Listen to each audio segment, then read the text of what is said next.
گر در سے قرآن ہم نے بھلایا نہ ہوتا، یہ زمانہ نہ زمانے نے دکھایا ہوتا، یہ زمانہ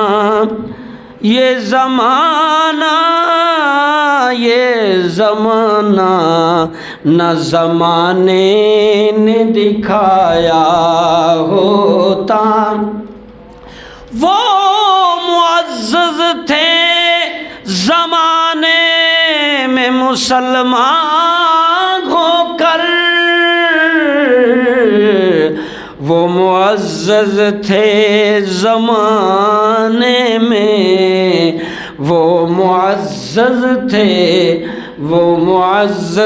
تھے زمانے میں مسلمان ہو کر، ہم خوار ہوئے ہیں تارک قرآن ہو کر، ہم خوار ہوئے، آج ہم خوار ہوئے ہیں تارک قرآن ہو کر۔ یہ راز کسے معلوم کہ بندہ مومن دیکھنے میں ہے کاری، حقیقت میں ہے قرآن۔ عظمت قرآن، سارے مل کے عظمت قرآن، بلند و بالا مقام، اللہ رب العزت کا یہ مقدس کلام قرآن مجید الہامی کتاب ہے۔ میں پڑھ رہا تھا تورات میں، کیونکہ الحمدللہ تورات انجیل زبور جو کہ بدل چکی ہے اس کا مطالعہ کیا ہے۔ اللہ نے کائنات بنانے سے 40,000 سال پہلے قرآن لکھا، یعنی آسمان زمین انسان نہیں بنے، 40,000 سال پہلے اللہ نے قرآن کو لکھوایا۔ اس کی شہادت قرآن سورت قلم سے، نون، بسم اللہ الرحمن، نون والقلم وما یسطرون۔ یہ بھی صبح کے درس میں شروع ہوئی ہماری یہ سورت، نون حروف مقطعات ہے، اور آگے اللہ نے قلم کی قسم کھائی، قسم ہے اس قلم کی جو اللہ کے فرمان لکھتا ہے، وما یسطرون، اور لکھی ہوئی سطریں جو قرآن کی ہیں اللہ نے اس کی بھی قسم کھائی۔ قرآن انسان اور یہ کائنات بننے سے پہلے لوح محفوظ پر قلم کے ذریعے فرشتوں کو حکم فرما کے پورا قرآن لکھوا دیا تھا، اور شب قدر لیلۃ القدر کی رات کو لوح محفوظ سے اتار کر کئی ہزار سالوں بعد دنیا کا وجود آ گیا۔ آدم علیہ السلام بھی ہو کر چلے گئے، عیسیٰ علیہ السلام بھی اپنا زمانہ گزار گئے، موسیٰ علیہ السلام بھی، سارے نبی آئے۔ اور ایک یہاں یہ بات میں آپ کے گوش گزار کر دوں، جتنی آسمانی کتابیں آئی ہیں صرف نبی کو زبانی یاد ہوتی تھی، امتیوں کو زبانی یاد نہیں ہوتی تھی۔ یہ پڑھیں آپ تاریخ، تورات انجیل زبور صحائف، جتنا جس نبی پر آسمانی کلام اترا، جس روپ میں اترا، صحائف میں یا کتاب میں، یہ نظام قدرت ہے کہ جس نبی پر وہ کتاب یا صحیفہ اترتا تھا وہ سارا زبانی صرف اس نبی کو یاد ہوتا تھا، امتیوں کو۔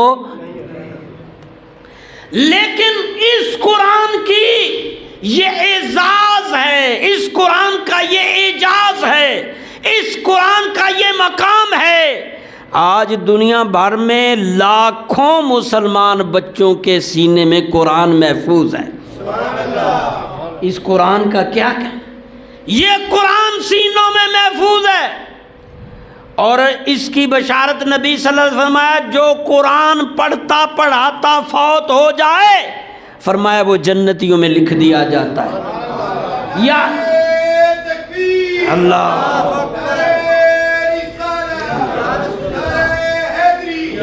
قرآن کی تلاوت عبادت، قرآن کی زیارت عبادت، قرآن کو مس چھونا عبادت، قرآن کا ادب کرنا عبادت، قرآن کا احترام کرنا عبادت، قرآن کی قدر عزت توقیر کرنا عبادت، قرآن کو سمجھنا سمجھانا عبادت، قرآن میں چلتے چلتے دنیا سے چلے جانا جنتی ہونے کی علامت۔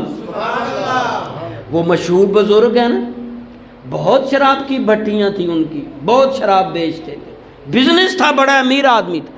بسم اللہ الرحمن الرحیم کا ایک ٹکڑا کاغذ کا جس پہ لکھا ہوا تھا بسم اللہ الرحمن الرحیم، نشے میں دودھ شراب میں جا رہے ہیں، نظر پڑ گئی تو بڑا دل پسیجا کہ وہ رحمان رحیم کا نام بے ادبی میں زمین پہ اٹھایا اور اس کو صاف کیا، بوسہ دیا، لے جا کر کونے میں اپنی اہم جگہ پہ خوشبو کے ساتھ ادب سے رکھ دیا، ابھی رکھ کر وہ فارغ ہی ہوا ہے۔ آپ یہ بات معمولی نہ سمجھیں، وہ قرآن کا بسم اللہ کا پیس اٹھا کر بڑے ادب سے اونچی جگہ خوشبو لگا کے رکھا ہی تھا کہ دروازے پر دستک ہوئی۔ توجہ سے سن رہے ہیں؟ دروازہ کھٹکھٹایا، اسی لمحے دروازے پر پہنچے تو انسانی روپ میں فرشتہ کھڑا تھا، کہنے لگا میں تمہیں مبارکباد دینے آیا ہوں کہ تمہیں اللہ نے اپنے خاص بندوں میں رکھ لیا ہے۔ اس نے اس نے کہا میں تو برا ہوں، میں تو شراب بیچتا ہوں، گناہگار ہوں، برا ہوں۔ کہا تھے برے، جب تم نے اللہ کا نام اونچا کیا ہے تو اللہ نے تمہارا نام اونچا کر دیا۔ اور پھر اتنے وہ ولی اللہ وہ گزرے عاجزی ان کی ساری میں، جب وہ گلیوں میں چلتے تھے نا، جن گلیوں سے یعنی ان کا گزر ہو کر مسجد میں جانا یا کہیں جانا، اکثر گلیوں میں جن میں گزر ہوتا تھا ان گلیوں میں جانور بھی گوبر نہیں کرتے تھے، کیونکہ وہ ننگے پاؤں زیادہ تر، عاجزی سے ننگے پاؤں، احترام جانور بھی کرتے تھے۔ اس ایک اللہ کے نام کے ادب کرنے والے کو ولایت کا درجہ ملا، اور نہ وہ صرف خود بدلا، کئی ہزار لوگوں کو راہ راست پہ لگا دیا۔ قرآن کی قدر قرآن والے جانتے ہیں، اسے معلوم کیا؟ فَإِن تَفْعَلُوا وَلَن تَفْعَلُوا فَاتَّقُوا النَّارَ الَّتِي وَقُودُهَا النَّاسُ وَالْحِجَارَةُ أُعِدَّتْ لِلْكَافِرِينَ۔ عربی لوگ قرآن کو عربی میں دیکھ کر کہنے لگے یہ پرانی شاعری ہے، یہ عربی میں جوڑا گیا ہے، یہ کہانیاں قصے ہیں۔ اللہ رب العزت نے اپنے قرآن میں فرمایا ہم ہی اس قرآن کو نازل کرنے والے ہیں، ہم ہی اس قرآن کے محافظ ہیں۔ پہلی امتوں پر قرآن ان کی جو کتابیں آتی ان کو سونپی جاتی، انہوں نے دیکھو تبدیل کر لیا۔ آج ہمارے 1400 سال بلکہ 1500 سال ہونے کو ہیں، کسی میں ہمت نہیں ہوئی کہ ایک زبر زیر، کوئی شد، کوئی مد، کوئی نقطہ، کوئی حرف آگے پیچھے کا، بالکل نہیں ہوئی، ہو ہی نہیں سکتی، کیونکہ اللہ نے کہا ہے ہم نے اس کو نازل کیا ہے، ہم اس کی حفاظت۔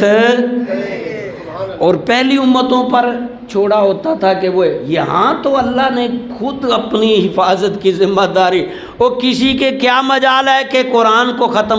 یہ گھٹیا ذہن کے لوگ سویڈن کے ہوں یا کافر ہیں، ان دنوں میں بھی جب نبی صلی اللہ علیہ وسلم کا قرآن نازل ہو رہا تھا وہ کہہ رہے تھے یہ تو عربی، یہ تو منت گھڑت باتیں۔ تو اللہ نے فرمایا فَاتُوا بِسُورَةٍ مِّن مِّثْلِهِ، اگر تمہیں سمجھ آتی ہے نا کہ یہ عربی میں گھڑا ہوا قرآن ہے تو لاؤ اس قرآن کی کسی آیت جیسی آیت لے آؤ، کسی صورت جیسی صورت لے آؤ، کسی حکم جیسا حکم لے آؤ۔ حدیث مبارکہ میں موجود ہے قرآن کی سب سے چھوٹی سورت کوثر